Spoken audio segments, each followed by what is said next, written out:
ये कहानी है एक ऐसी कंपनी की जो कि किसी इंसान की उम्र लेकर किसी दूसरे इंसान को दे देते हैं और इसके बदले में उस इंसान को बहुत पैसे मिलते हैं। जैसे कि अगर कोई अमीर इंसान जो बूढ़ा हो गया हो और दोबारा से जवान होना चाहता है तो यही कंपनी इस इंसान के लिए एक डोनर ढूंढती है जब भी उम्र इस इंसान को देने के लिए तैयार हो। और फिर इस तरह से एक मेडिकल प्रोसेस के जरिए उस इंसान की जिंदगी के कुछ साल दूसरे इंसान को दे दिए जाते हैं। ये फ्यूचर का वक्त हमें मूवी में दिखाया गया है। इंसानों ने काफी तरक्की कर ली है। इस वक्त में एक कंपनी सामने आती है जो कि उम्र डोनेशन का काम करती है। अब हम इस कंपनी के मैनेजर को देखते हैं जिसका नाम मैक्स होता है। वो दो मिलते जुलते डोनर्स को ढूंढता है क्योंकि उम्र डोनेशन करने का काम ऐसे ही नहीं हो जाता। इसके लिए डोनर का राजी होना भी जरूरी होता है और उसका अपनी जिंदगी को बेचने के लिए भी तैयार होना जरूरी है। इसके अलावा डीएनए का भी मैच होना जरूरी है। आज भी मैक्स एक फैमिली के पास आया है जिनका 18 साल का एक बेटा है। वो भी किसी का मैचिंग डोनर था। वो इसे समझा रहा था कि अगर तुम अपनी जिंदगी के 15 साल हमें दे दो तो हमारी कंपनी तुम्हें 7 लाख यूरो दे सकती है और ये बहुत ही ज्यादा पैसे थे।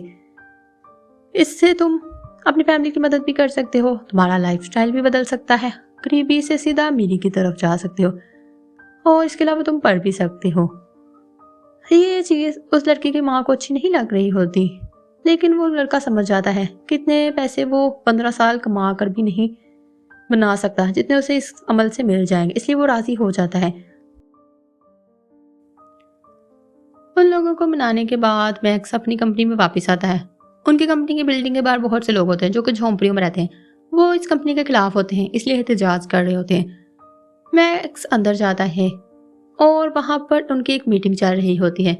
वहां पर इनकी कंपनी की हेड सोफिया भी होती है। इन लोग मैक्स और इसके जैसे कई मैनेजर्स को इनाम दिए जाते हैं ताकि उन्होंने बहुत अच्छा काम किया होता है। फिर सोफिया कहती है कि उनकी कंपनी बहुत अच्छा काम कर रही है और वो अपने वर्कर्स को लंबी उम्र देने वाले हैं ताकि वो इनके लिए और भी ज्यादा लंबे अरसे तक काम कर सके। वो बहुत से साइंटिस्ट का नाम लेती है जिनको कि उन्होंने 150 साल की उम्र दी गई होती है और वो इनके लिए काम कर रहे होते हैं। फिर हमें इन साइंटिस्ट को दिखाया जाता है जिनको की उम्र मिली हुई होती है। वो एक लैब में होते हैं। तभी वहां पर एक आदमी आता है, उसके हाथ में गन होती है और वो गन से सब लोगों को शूट कर रहा होता है और बहुत से लोग उससे डरकर भाग रहे होते हैं और इस तरह इस कंपनी को बहुत ज्यादा नुकसान उठाना पड़ता है। और यहाँ पर एडम नाम का एक ग्रुप सामने आता है जो कि इस कंपनी के खिलाफ है क्योंकि वो जानते हैं कि जो इस कंपनी की हेड सोफिया है और ये कंपनी अपने मकसद के लिए कुछ भी कर सकते हैं। जो भी डोनर इनको अपनी जिंदगी देने के लिए तैयार नहीं होता वो इसको मनाने के लिए किसी भी हद तक चले जाते हैं, उसके खिलाफ साजिश करते हैं, यहाँ तक कि उसको मारने से भी गुरेज नहीं करते। वो जानते थे कि सूफिया अपने मकसद को पूरा करने के लिए कुछ भी कर सकती है, इसलिए वो इसके खिलाफ थे और इनको जब भी मौका मिलता था उस कंपनी पे हमला कर देते थे। और ये बात सूफिया जानती थी कि एडम ग्रुप उनके खिलाफ है, इस वजह से वो अपना काम और भी ज्यादा तेज कर देती है।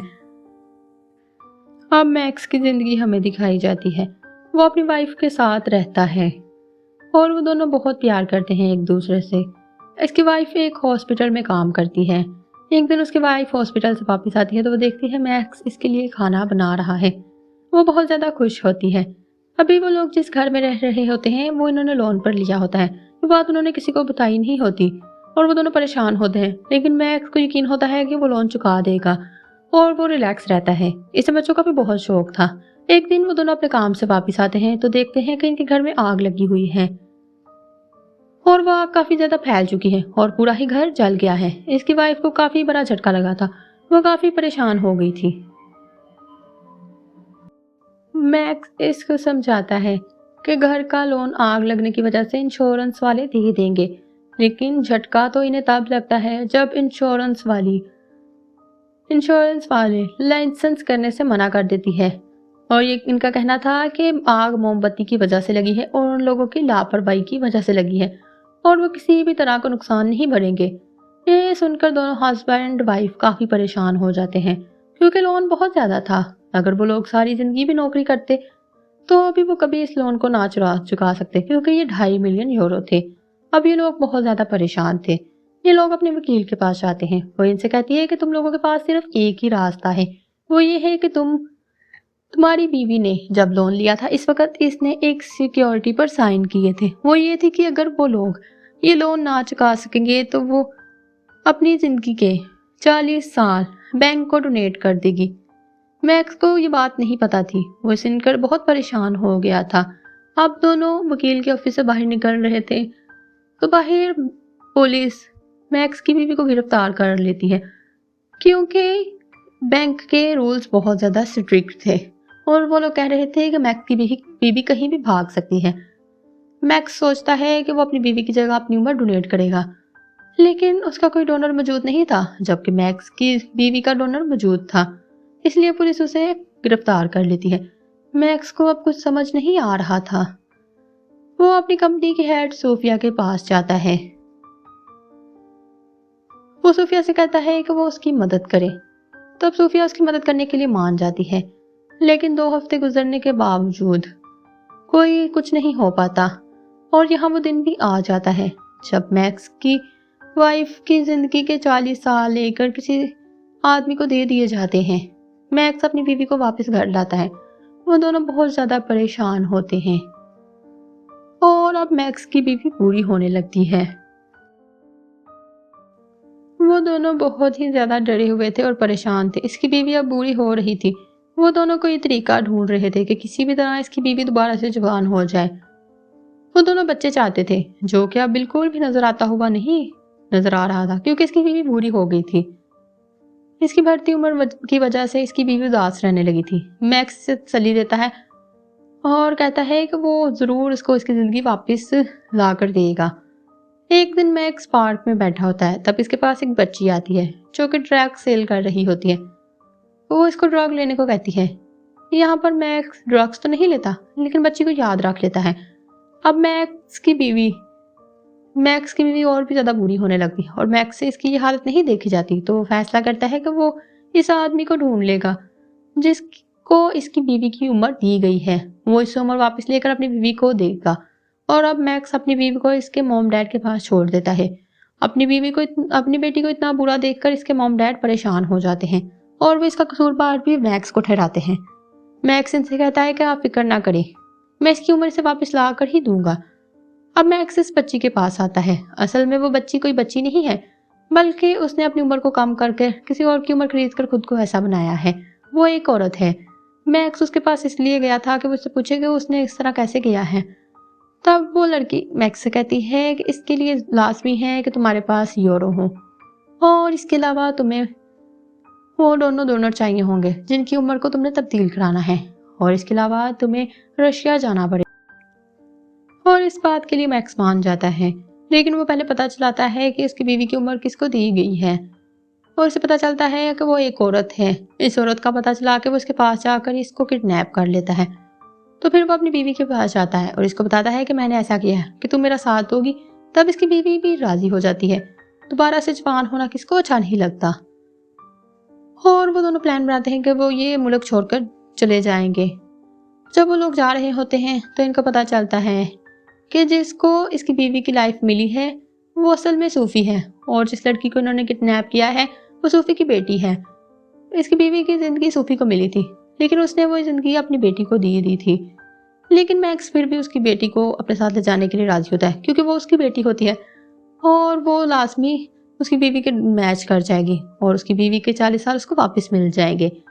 अब सूफी के दोनों गार्ड को पता चल जाता है कि इसकी बेटी को किसी ने अगवा कर लिया है। इनको ये काम एडम ग्रुप का लगता है, लेकिन दूसरा गार्ड कहता है कि एडम ग्रुप इन लोगों को यूं अगवा नहीं करता बल्कि जान से मार देता है, ये काम किसी और का है। तब वो दोनों बड़ी चिराकी से पता चला लेते हैं कि ये काम मैक्स का है, लेकिन वो हैरान होते हैं कि वो ऐसा क्यों कर रहा है और वो ऐसा करता भी क्यों ना। जिस कंपनी के लिए इसने पूरी जिंदगी लगा दी, इसी कंपनी के मालिक ने इनके साथ ऐसा किया था। वो इसकी बेटी को लेकर बाहर जा रहे थे। इन्होंने दरिया के जरिए बाहर जाना था। वो लोग इसके हाथ पांव बांध देते हैं और इसको एक बॉक्स में बंद कर देते हैं। मगर जब वो एक बंदरगाह पर पहुंचते हैं तो यहाँ पर सिक्योरिटी बहुत ज्यादा सख्त होती है। उनको डर होता है कि वो पकड़े ना जाए, लेकिन क्या करते हैं, उनको किसी ना किसी तरह तो बॉर्डर को पार करना ही था। यहाँ पर वो एक फैमिली की मदद लेते हैं। वो उनकी गाड़ी में बैठ जाते हैं। यहाँ पर सिक्योरिटी को शक भी हो जाता है, लेकिन यहाँ पर मैक्स सब कुछ संभाल लेता है और वो लोग बॉर्डर को पार कर लेते हैं। फिर जब वो लोग सूफी की बेटी के मुंह से कपड़ा उतारते हैं तो तब वो कहती है कि मैं सूफी नहीं बल्कि इसकी बेटी हूँ। लेकिन तब मैक्स उससे कहता है इससे कोई फर्क नहीं पड़ता क्योंकि खून के रिश्ते एक जैसे होते हैं। मैं अपनी बीवी को इसकी दी गई उम्र वापस दोबारा दिलाकर ही रहूंगा। यहाँ पर मैक्स की बीवी को भी अच्छा नहीं लग रहा होता कि वो सोफी की बेटी की जिंदगी ले, और कुछ सोफी की बेटी भी कहती है कि वो भी अपनी माँ के इस खतरनाक काम के खिलाफ है। लेकिन मैक्स उसकी बातों पर यकीन नहीं करता, इसको दोबारा बांध देता है। इन्होंने रात एक होटल में गुजारनी थी जो कि खाली है, लेकिन जब रात को वो यहाँ जाते हैं तो सोफी की बेटी कहती है कि इसने नहाना है, प्लीज उसको नहाने दे। तब मैक्स को इस पर तरस आ जाता है, वो उसको वॉशरूम में ले जाता है और खुद दूसरी साइड पर मुंह कर खड़ा हो जाता है। लेकिन यहाँ पर वो लड़की बहुत चालाकी से मैक्स के सर पर कोई चीज मारती है और वो यहाँ से भाग जाती है। तब मैक्स के सर से खून निकल रहा होता है, लेकिन वो उसका पीछा करता है और वो लड़की भागते हुए जंगल में निकल जाती है। लेकिन वो यहाँ पर ज्यादा देर भाग नहीं पाती क्योंकि जंगल में पानी होता है। इस लड़की को पानी से डर लगता है और वो इसमें पानी में डूबने लगती है।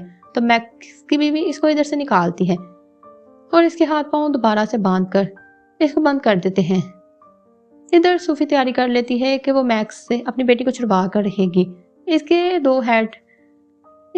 दो वफादार हेड ये काम संभालते हैं। ये दोनों सूफी के साथ बहुत अरसे से काम कर रहे थे, तकरीबन 30 साल से। इन दोनों की उम्र को भी बढ़ा दिया गया था। सूफी इन लोगों की लोकेशन का पता लगा लेती है और ये लोग इनको पकड़ने के लिए जा रहे होते हैं। इधर सुबह एडम ग्रुप वहां पहुंच जाता है क्योंकि वो लोग किसी भी मौके को तलाश कर रहे थे जिससे उनके हाथ में सूफी की कोई कमजोरी आए, और वो उनको अच्छा मौका मिल चुका था। वो लोग वहां जाकर मैक्स, इसकी बीवी और सूफी को बंदी बना लेते हैं। मैक्स इनको कहता है कि वो सूफी का आदमी नहीं है, बल्कि वो भी अब उसके खिलाफ है। तब एडम ग्रुप की हेड उनसे कहती है कि वो ये सब जानते हैं और तुम्हारे साथ सूफी ने खूब अच्छा किया है। वो उसे सूफी का बताती है कि असल में सूफी हमेशा जवान रहना चाहती है, मगर उसका इस दुनिया में कोई डोनर नहीं मिला था सिवाय मैक्स की बीवी के। इसलिए उसने मैक्स को फंसाया और उसकी बीवी को इस तरह से अपने जाल में फंसाया कि उनके लिए हालात ऐसे बन गए।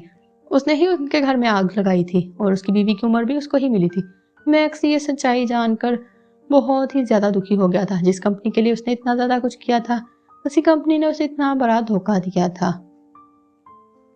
इधर सूफी अपनी बेटी को मैक्स से छुड़वाना चाहती थी और वो अपनी पूरी तैयारी के साथ मैक्स की लोकेशन पर आ रही थी, और यही तो उस कंपनी की हेड चाहती थी कि वो सूफी को यहाँ से पकड़ ले और उसको उससे किए की सजा दें और दुनिया को दिखाएं कि जो इंसान बुरा करता है उसके साथ यही होता है। कि यहाँ पर मैक्स को अपनी बीवी की जान बचाने के लिए और कोई रास्ता नहीं था, इसलिए वो उस लीडर की बात मान लेता है। ये लोग यहाँ पर प्लान बनाते हैं कि मैक्स किसी तरह से सूफी को अपनी बातों में फंसाकर इसको अंदर ले आएगा और यहाँ एडम ग्रुप इसको पकड़ लेगा। सूफी के लोग बाहर आते हैं तो तब मैक्स खुद ही बाहर आ जाता है और इनसे कहता है कि वो सिर्फ सूफी से बात करेगा। वो सूफी को अपने साथ अंदर चलने को कहता है, लेकिन यहाँ पर सूफी के गार्ड्स को शक हो जाता है कि दाल में कुछ काला है। वो गोलियां चलाना शुरू कर देते हैं और अंदर से एडम को भी गोलियां चलाना शुरू कर देता है। यहाँ गोलाबारी होना शुरू हो जाती है और इस चीज का फायदा उठाकर मैक्स अपनी बीवी और सूफी की बेटी को लेकर वहां से निकल जाता है। पर यहाँ पर मैक्स की बीवी को अच्छा लग रहा होता, इस तरह सूफी की बेटी पर तरस आ जाता है। वो अपना इरादा बदलने लगती है और वो कहती है कि वो सूफी की बेटी की जिंदगी बर्बाद ना करे। लेकिन वो देखती है कि सूफी की बेटी भी खुद गर्ज है और वो बड़ी होकर अपनी माँ ही बनेगी। तब मैक्स की बीवी इसको खुद पकड़कर इस डॉक्टर के पास लेकर जाती है जहाँ पर इनका मेडिकल प्रोसेस होता है और वापिस से मैक्स की बीवी को उसकी जिंदगी मिल जाती है और फिर सीन चेंज हो जाता है। मैक्स की बीवी दोबारा से जवान हो चुकी है जबकि सूफी की बेटी दोबारा से बूढ़ी हो रही है। अगर इसे अपनी उम्र वापस चाहिए तो इस दुनिया में सिर्फ इसका एक ही डोनर है, को कभी अपनी उम्र नहीं देगी। और यहाँ पर हमें मैक्स दिखाया जाता है जो कि एडम ग्रुप में शामिल, और वो लोग सूफी की कंपनी पर हमला करने जा रहे हैं क्योंकि वो नहीं चाहते कि इस तरह का गंदा और घिनौना खेल और ज्यादा खेला जा सके। और ये मूवी इधर ही खत्म हो जाती है।